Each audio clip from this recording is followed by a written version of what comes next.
Assalamualaikum warahmatullahi wabarakatuh. Halo teman-teman, di video kali ini akan kita coba bandingkan antara saham perbankan dan juga saham sektor batubara ya. Jadi kalau teman-teman pegang dua saham ini, kira-kira potensinya bagaimana, terus risikonya apa gitu ya. Nah, nanti kita lihat beberapa saham sektor ini ya teman-teman. Nah, kalau teman-teman nggak mau mikirin naik turunnya suatu saham, maka sebenarnya sektor saham batubara inilah sektor yang sangat menarik. Karena apa? Karena dia di dividennya itu sudah cukup besar, teman-teman. Walaupun dia trennya turun ya, kalau kita lihat sektor batubara ini dalam waktu 1 tahun ini memang turun karena harga batubara turunnya cukup drastis. Tapi ketika kita dapat dividen, maka jumlah investasi kita di sektor batubara ini tidak berkurang, teman-teman, walaupun kita dapat dividen.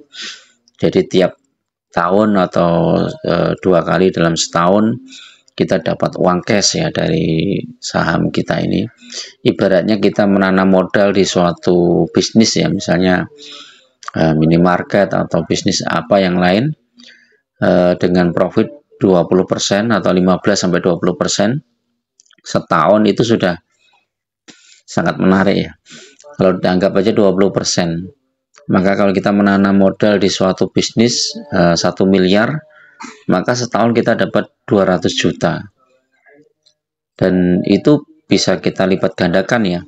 Jadi kalau misalnya kita punya modal lagi yang lebih besar lagi, ya tinggal hitung aja 20%. Tanpa melihat harganya pada saat itu naik atau turun ya. Nah, ini seperti kita melihat bisnis ya.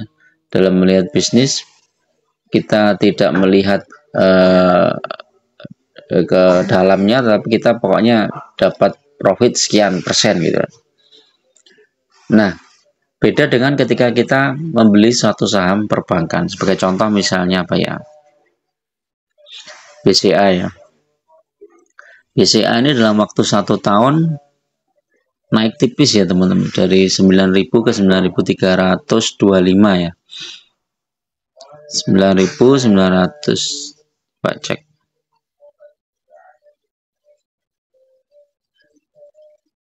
Sembilan tiga dua lima, berarti kan 325 dibagi 9.000. Nah, kita dapat 3,6% ya pertumbuhannya. Terus ditambah dengan dividen. Dividennya berapa nih? Dividennya 2 kali, ini berarti 42 setengah tambah 170. 42 tambah 170 aja.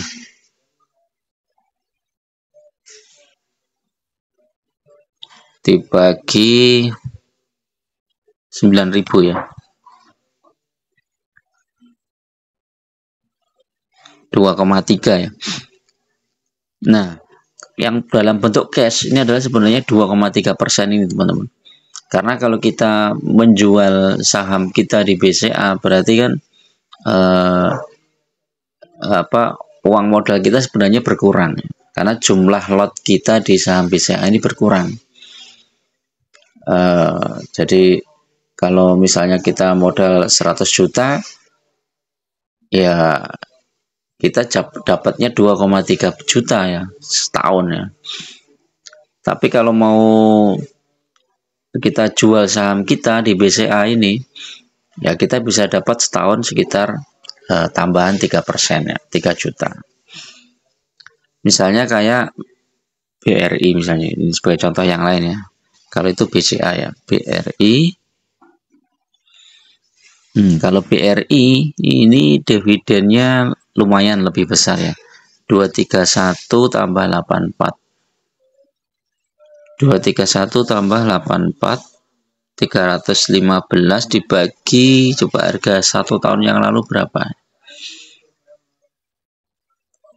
Nah, ini 1 tahun yang lalu harganya 4820. Bagi 4820. Nah, ini pertumbuhan modal kita itu 6,5%. Nah, BRI ya. Tapi kalau kita tidak mau menjual modal kita ya, kita hanya ambil dividennya saja, maka di BRI kita dapat, oh iya kita dapatnya ini ya, kalau kita tidak menjual sahamnya kita dapatnya 6,5%. 231 tambah 84. Oh ya, ini dapatnya 6,5%, jadi dividennya cukup besar. Terus kalau capital gain-nya ini kita lihat ya, 5575 dikurangi berapa ini? 4820. 755 dibagi 4820. Capital gain-nya 15,6% ya. BRI ini lebih besar ya dibandingkan BCA ya. Cuman kalau kita mau ambil capital gain-nya ya kita harus jual saham kita ya. Kita jual saham BRI kita. Sehingga potensi dividen ke depannya itu jadi lebih kecil ya. Jadi ini perbedaannya nih teman-teman. Jadi kalau teman-teman ambil saham BRI ini, maka teman-teman dapat keuntungan dua ya, dari capital gain dan juga dari dividen. Kalau dari dividen tadi 6,5%, ini dari capital gain-nya 15,6%. Kalau dijumlahkan sekitar 21% ya. Ini cukup besar nih BRI, memang lebih menarik. Coba kita lihat saham Adaro misalnya. Saham Adaro ini memang turun ya kalau kita lihat 1 tahun ini ya, dari harga ini sekitar 3.700, sekarang 2.600. Coba kita lihat, 3.700 dikurangi 2.600 dibagi 3.700, turun hampir 30% ya dalam waktu 1 tahun. Tapi kalau kita ini bandingkan dengan dividennya, coba kita cek ya. Adaro ini dividennya ini ya, Januari dan Mei 251 240, berarti 491 dibagi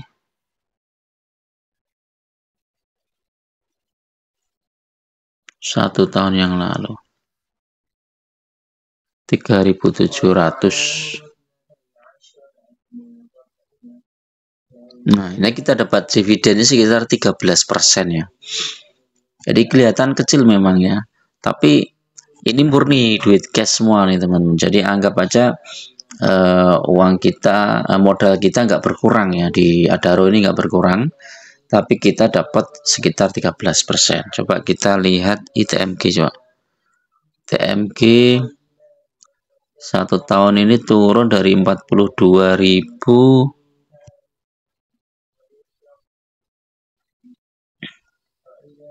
dikurangi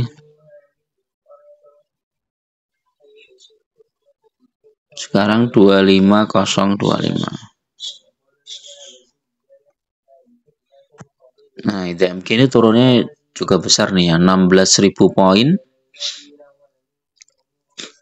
16.000 poin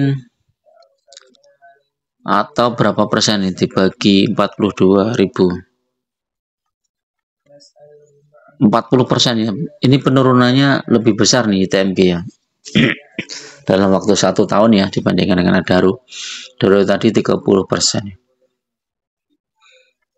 Tapi dividennya coba kita hitung ya. Dividennya berapa nih? Dividennya 2660 ditambah dengan 6416.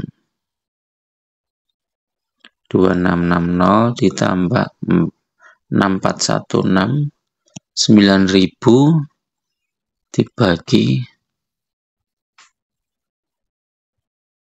40.000 ya.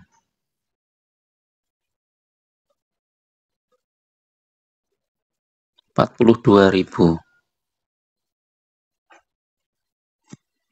Nah, ini 21% ya, masih minus sekitar 19%.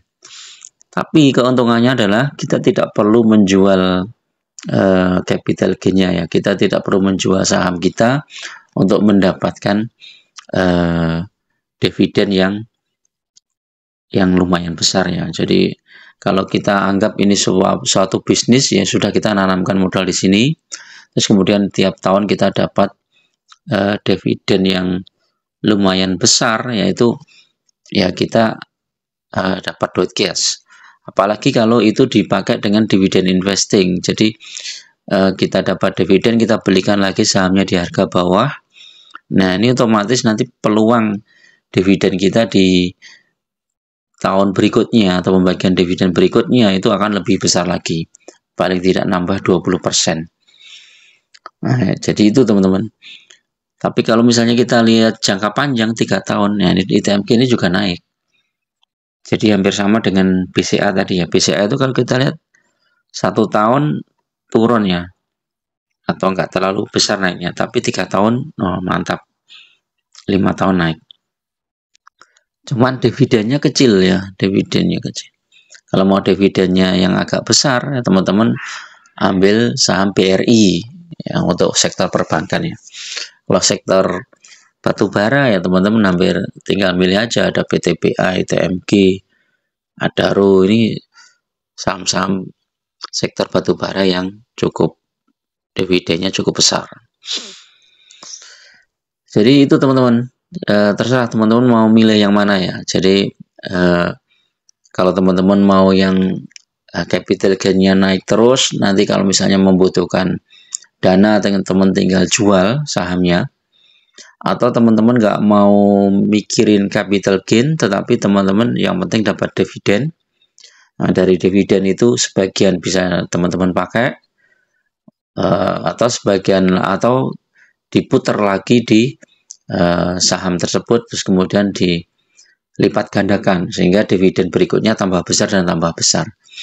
Dan dengan dividen investing ini teman-teman, ini saya pernah bikin videonya, ternyata hasilnya lebih besar di sektor batubara ya teman-teman, dibandingkan dengan sektor perbankan. Tapi risikonya yaitu fluktuatif, harganya sangat fluktuatif tergantung harga komoditas batubara internasional. Oke, itu dulu. Hari ini hari Jumat ya teman-teman, tanggal 22 Desember, mudah-mudahan bermanfaat. Tetap berinvestasi dengan dasar yang baik ya, dengan data-data dan logika. Jangan berinvestasi dengan perasaan, apalagi dengan isu-isu yang kadang tidak jelas ya. Jangan berinvestasi di saham-saham yang gorengan, saham-saham yang IPO yang kemudian harga sahamnya dipom-pom sampai naik tinggi, kemudian akhirnya malah kita rugi. Oke, itu dulu. Assalamualaikum warahmatullahi wabarakatuh.